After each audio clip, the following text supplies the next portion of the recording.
Kita kembali ke ruang bola, tetap bersama gue Deddy Pranata dan juga Indro dan ada Nadia dan ada Mas Joy dan kita lemes nih hari ini. Mas Joy, hasil pertandingan. Apa yang terjadi kita sampai sehancur ini di AFF? Ya, diawali dengan malapetaka melawan Vietnam, salah strategi, buruknya lini pertahanan, sangat berani dengan 3 center back tapi tidak ada center back yang cepat, salah strategi, terlalu monoton dalam menyerang, dan ini pertandingan menurut saya lebih buruk lagi dalam arti hampir tidak ada pola yang betul-betul kita tahu bahwa ini akan jadi gol, pola menyerang, dan pertahanan juga masih banyak bolong-bolong. Jadi ya oke, tersingkir ya, tapi dengan cara yang menurut saya sangat-sangat buruk dalam arti sejak melawan Vietnam sampai sekarang tidak ada kemajuan, tidak ada hal yang berubah terutama dalam cara menyerang. Cara bertahan pun menurut saya sudah ada perbaikan karena ada 4 pemain sekarang. Tapi secara umum sih ya kita memang belum layak juara juga. Dalam arti meskipun ini boleh dikatakan tim B, tetapi evaluasinya adalah kedalaman skuad kita. Artinya sangat tipis untuk bisa bicara lebih banyak di level elit Asia.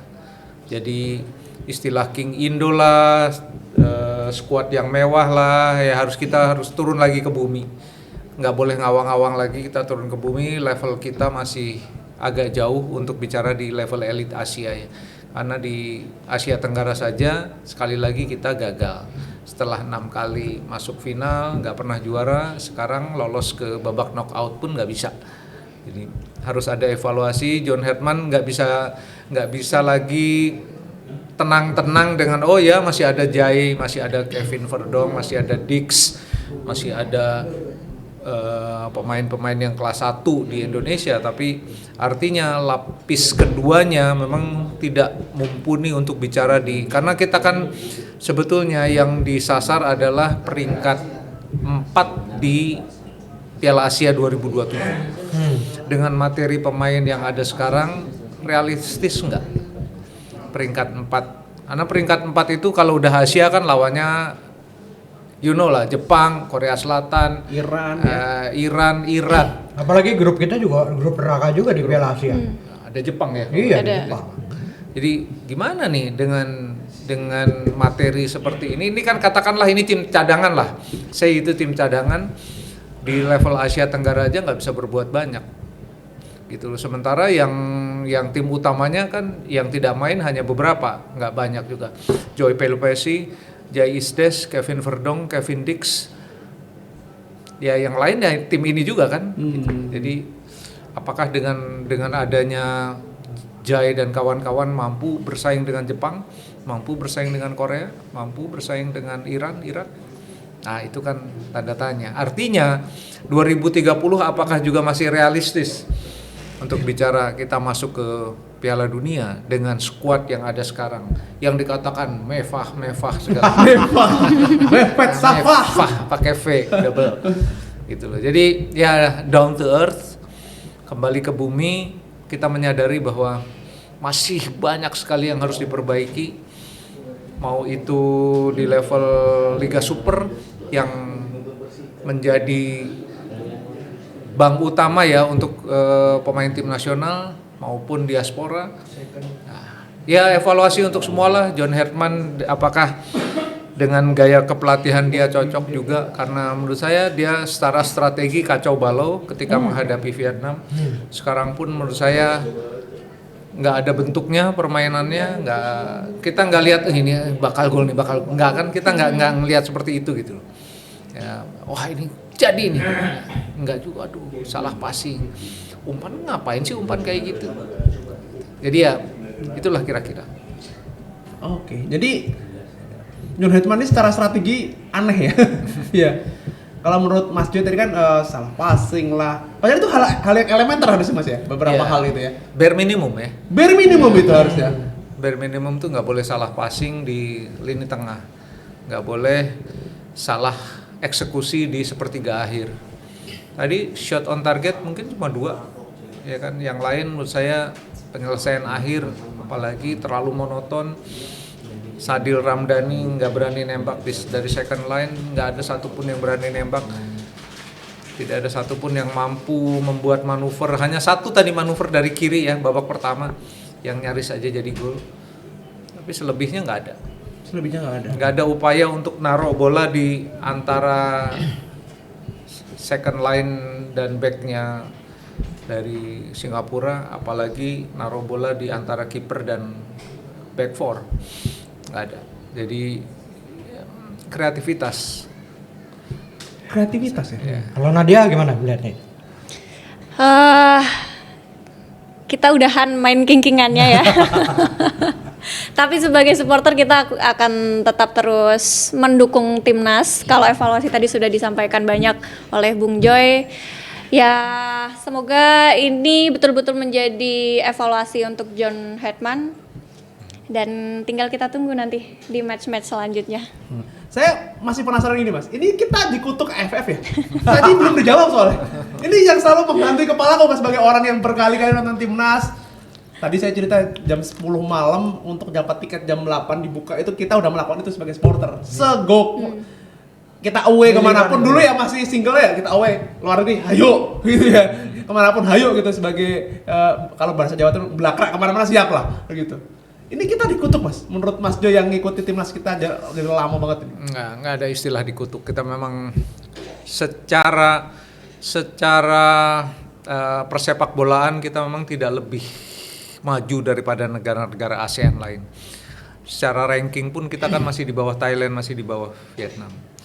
Kemarin tuh sebetulnya kalau kita bicara di level Piala Dunia, di kualifikasi, banyak faktor yang membuat kita bisa maju ke putaran keempat. Faktor diaspora yang begitu banyak. Anda bisa bayangkan ada 20 pemain dari 23 DSP, 23 pemain diaspora. Ketika pemain diaspora utama yang bermain untuk katakanlah level top Eropa hilang, ya inilah jadinya. Inilah jadinya level kita hanya ASEAN. Gitu loh. Ya kemarin ketolong Jai, ketolong Martin Pas, ketolong Audero, ketolong Kevin Dix. Jadi kalau kita ambil yang utama-utamanya saja, yang hanya beberapa orang itu, yang jadinya ya levelnya Singapura. Levelnya nggak bisa menang juga lawan Singapura, nggak bisa bahkan kalah jauh dari Vietnam. Ya balik 2030 masih realistis nggak? Piala Asia posisi 4 masih realistis nggak? Berarti dengan semua ini menurut Mas Joy, squad ini sangat tidak realistis ya kalau kita dengan sombong bilang bahwa ya 2030 kita pasti ke Piala Dunia. Kita pasti bakal berpikir untuk melaju jauh. Melaju dulu loh ya, maju dari grup, dari fase Piala Asia. Kita masih sejauh itu ya Mas Joy? Masih jauh. Masih jauh. Bahkan kemarin bukan saya mengungkit-ungkit Piala Dunia ya. Saya sebetulnya bukan bersyukur, tapi apa jadinya kalau kita lolos ke Piala Dunia dengan materi pemain more or less yang seperti ini? Apa jadinya? Saya waktu itu bahkan menganalogikan, coba Indonesia lolos, Vietnam datang ke sini, Thailand datang ke sini mau belajar kan, bagaimana sih caranya Indonesia membangun sepak bola? Nyata nggak lebih bagus dari mereka. Jadi menurut saya kemarin itu kita tidak lolos Piala Dunia, blessing in disguise. Supaya kita tetap tahu bahwa kualitas kita ternyata masih di sini, belum kemana-mana. Ya. Tapi maksud saya mau ada pertanyaan buat Mas Joy dan juga Nadia.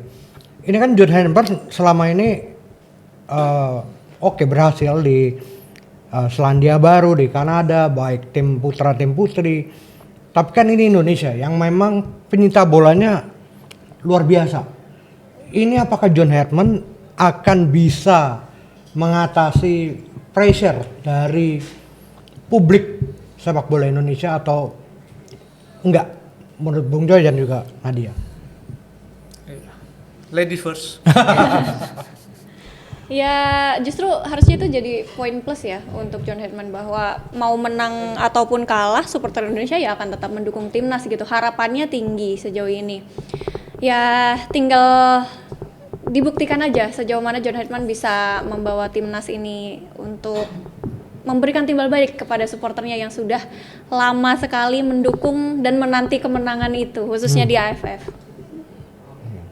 Bung Joy, bagaimana? Ya Apakah gini, dia gini. mampu? Sebetulnya saya dari sejak dia masuk Januari ya 2000 ke Indonesia, Januari 2026, saya selalu bilang targetnya kita mengevaluasi John Herdman itu di Piala Asia, bukan di AFF. Bukan di AFF ya? Bukan di AFF. Apapun yang terjadi dengan Piala AFF, dia tidak boleh dipecat. Saya waktu itu bilang gitu, beberapa kali bahkan tidak boleh dipecat. Kenapa?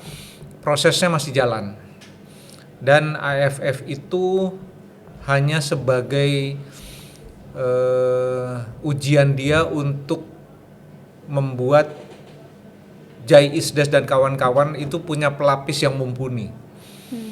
So far tidak berhasil menurut saya, belum. So far tidak berhasil. Belum berhasil untuk membuat layer yang cukup, lapisan yang cukup untuk kita bisa berbicara lebih banyak di level elit Asia. Karena level elit Asia beda lagi dengan binatang yang beda lagi dengan Thailand, dengan Vietnam, dengan Kamboja, binatang yang sangat berbeda. Ya, makhluk yang sangat berbeda. Di sana ada Jepang, ada Korea Selatan yang udah langganan Piala Dunia, ada Iran, Irak yang kita tahu kualitasnya, meskipun di Piala Dunia mereka juga berantakan, tapi kita bayangkan kita menghadapi mereka yang kualitasnya jauh di atas level ASEAN. Jadi waktunya John Herdman nggak banyak nih sampai ke Piala Asia, nggak banyak, dan dia harus bekerja keras memperbaiki seluruh departemen sepak bola dia, dari mulai penjaga gawang, tengah, strateginya dia harus juga mampu meracik strategi yang paling pas untuk tim nasional. Karena sejauh ini kita baru diuji, betul-betul diuji sebetulnya oleh Vietnam dan kalahnya jauh di kandang pula. Ini yang ya PR-nya banyak, dia nggak boleh tidur nih. Nggak boleh tidur, dia harus begadang terus menganalisis semuanya. Dia bicara dengan para ahli yang mengamati betul kualitas permainan Indonesia, karena yang tahu betul sources terbaik ya pelatih-pelatih yang sekarang ada di Liga Super atau di Divisi 1. Dia harus lebih banyak komunikasi, dan sebetulnya dia dibayar mahal itu untuk membuat tim ini paling maksimal, bisa berbicara lebih banyak di level elit Asia. Nggak usah mimpi Piala Dunia deh, ke level elit Asia bisa bersaing, paling nggak kalah-kalah amat lawan Jepang, nggak kalah-kalah amat lawan Australia, nggak kalah-kalah amat lawan Korea Selatan. Jadi pekerjaannya banyak banget, enggak dan sangat berat, karena dia harus meracik strategi yang paling pas untuk sources yang ada. Sources yang ada ya. Ya, jadi dengan sources yang ada sekarang dia harus punya strategi yang paling pas untuk itu. Nggak bisa lawan Vietnam 3-4-3, nggak mungkin itu kira-kira. Jadi dia harus meramu lagi. Kalau dia mau 3-4-3, dia harus punya kualitas seperti apa? 3 center back-nya itu kualitasnya seperti apa, dia harus rumuskan, dia harus membuat pemain bisa fit dengan rumusnya. Untuk itu dia dibayar mahal. Nah, gue jadi penasaran soal ini, Bung Indro. Ini kan soal tadi Mas Jo ngomong soal layar liga kita ya, itu akan jadi reserve-nya tim utama yang ada di Eropa, gampangan gitulah. Nah, menurut Mas Joy juga nih, apakah layar pemain kita atau liga kita tuh seburuk itu, tidak bisa melahirkan tim reserve yang bisa melapisi tim utama? Karena kalau kita lihat di AFF ini hancur lebur. Lawan Timor Leste yang kita menang 0-3 itu jelek banget menurutku. Karena hampir menit ke 70 baru kita ada gol, itu pun lewat bola mati. Sisanya lawan Kamboja. Kayaknya gua aja main kayaknya bisa nyetak gol nih. Gitu. Segitunya gitu, Mas. Layar bola kita seburuk itu. Ya. Anak Mas Jo ini Mas Jo ini kan ngurusin sepak bola grassroots. Lama juga. Gimana Mas? Mas Joy melihat seburuk itukah liga kita Mas? Hingga tidak bisa melahirkan pemain? Atau emang John Herdman gak ngerti aja liga kita John Herdman? Gitu. Jadi kalau kita review ketika lawan Timor Leste, Jadi kita waktu lawan Timor Leste kan dia pakai pemain cadangan kebanyakan. Dan waktu itu saya ngomong, oh dia kan nyasarnya lawan Vietnam. Jadi dia pakai pemain cadangan. Nyata lawan Vietnam juga jeblok. Udah dengan tim inti dia saat ini gitu loh. Jadi kalau kita bicara, kalau Dedik tanya kualitas layer kita, ya masih jauh dari harapan untuk bicara banyak di elit Asia. Mungkin Mas Indro punya pandangan lain. Ya kalau saya sih ngelihatnya emang layer kita belum sanggup untuk berbicara banyak di tingkat baik di tingkat Asia maupun di tingkat dunia ya. Jadi memang kalau kita butuh benar-benar pembuktian apakah memang target Piala Dunia 2030 ini realistis atau enggak. Gitu itu mungkin di Piala Asia itu kita bisa lihat ya. Tapi sebelum itu kita kalau ngelihat dari pertandingan ini layernya juga jauh sekali kalau misalnya dibandingin dengan yang katanya tim A ya. Kalau ini dianggap tim B ya. Ini jauh sekali. Apakah memang bisa mendekati kualitas dari pemain-pemain diaspora kita yang sekarang nggak main? Tapi juga ini kan perlu dilihat juga apakah memang mungkin di ASEAN Cup ya. Ini kita bisa ngelihat kalau karena besok. mereka bisa bermain kan. Apakah kita Itu FIFA Series ya? FIFA Series. Series. Dan ini yang gue ngelihat sih ini akan pembuktian apakah John Herdman bisa mengubah permainan dibanding yang Piala AFF saat ini atau enggak. Itu yang dilihat di ASEAN Cup ya. Dan teman-teman semua ini sepakat ya bahwa ini meskipun ini gagal di AFF, John Herdman jangan dipecat ya. Iya. Gua sebenarnya sedih ketika orang pekerjaan terus di tengah-tengah dipecat itu sedih banget, kecuali dia melakukan kesalahan yang sangat ekstrim kayak Patrick Kluivert lah itu misalnya. Ya kan Voldemort 1 ini asal Belanda ini. Itu gak apa-apa, tapi gua sih pribadi ya jangan dipecat lah gitu ya, karena dia masih belum apa-apa, mungkin dia belum mengerti sepak bola kita. Dan gua selalu dulu awal ketika John Herdman itu belum datang atau siapapun pengganti Kluivert, tolong pelatih kita yang ngerti kawasan. Karena ini aja kan tampak di awal kayak meremehkan Vietnam terus tiba dihajar baru ketahuan. Ini lawan ini juga hancur. Nah, terakhir Mas Joy. Besok kita akan kedatangan seluruh pemain-pemain tim Grade A. Jika permainannya masih seperti ini, untuk Asia apakah masih layak untuk dipertahankan? Untuk Asia masih apa pertanyaannya? Untuk kalau level di ASEAN Cup besok ini ASEAN Series jelek gitu ya. Untuk naik level kan masih ada waktu setahun ya. Apakah masih harus dipertahankan? nggak sampai setahun juga deh, 3 bulan lah paling 2 bulan. Iya 4 bulan ya. Iya, Januari kan. 2 tahun ya. Apakah masih layak dipertahankan? Kalau John misalnya besok Herdman. juga jelek, John Herdman. Ya kalau di level Asia kita jauh, bahkan nggak bisa lolos ke babak knockout misalnya. Walaupun di grupnya juga berat ya. Iya, ada Saya Jepang. rekomendasiin sih ganti. Dalam arti waktunya udah cukup. Dia kan kalau sampai ke Piala Asia 2 tahun. Oh iya 2 tahun ya. 2 tahun sampai ke Piala Asia. Jadi menurut saya itu udah cukup. Meskipun sources kita juga sebetulnya masih, kalau kita bicara layernya di Piala AFF ini, menurut saya kita second layer aja belum. Second layer aja belum. Second layer aja belum. Kita masih third layer. Gitu. Tapi third layer sekalipun kalau mainnya, Anda ingat nggak Piala Asia 2007? Iya. Oke. Ya, waktu GBK.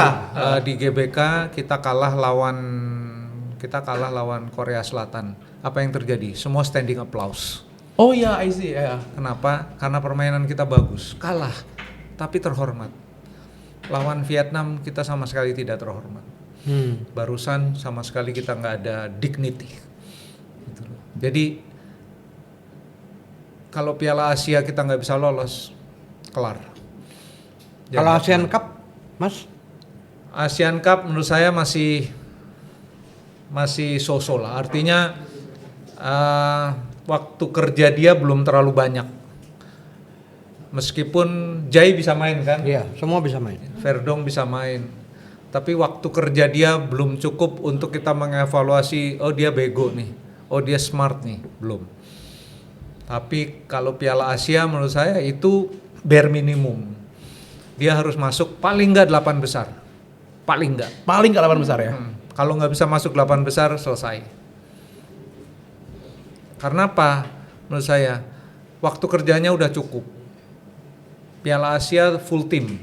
Meskipun lawannya Jepang, meskipun lawannya Korea Selatan, Iran, Irak, Oman, Arab Saudi, Australia. Tapi waktu kerjanya udah cukup. Artinya apa? Dia tidak mampu memaksimal, kalau dia gagal ya, dia tidak mampu memaksimalkan potensi yang ada. Potensinya kan cuma third layer ya, tapi paling enggak dignity-nya kelihatan. Kalaupun tersingkir, kita kasih standing ovation. Nah, baru kita pikirkan gagal tapi boleh bertahan.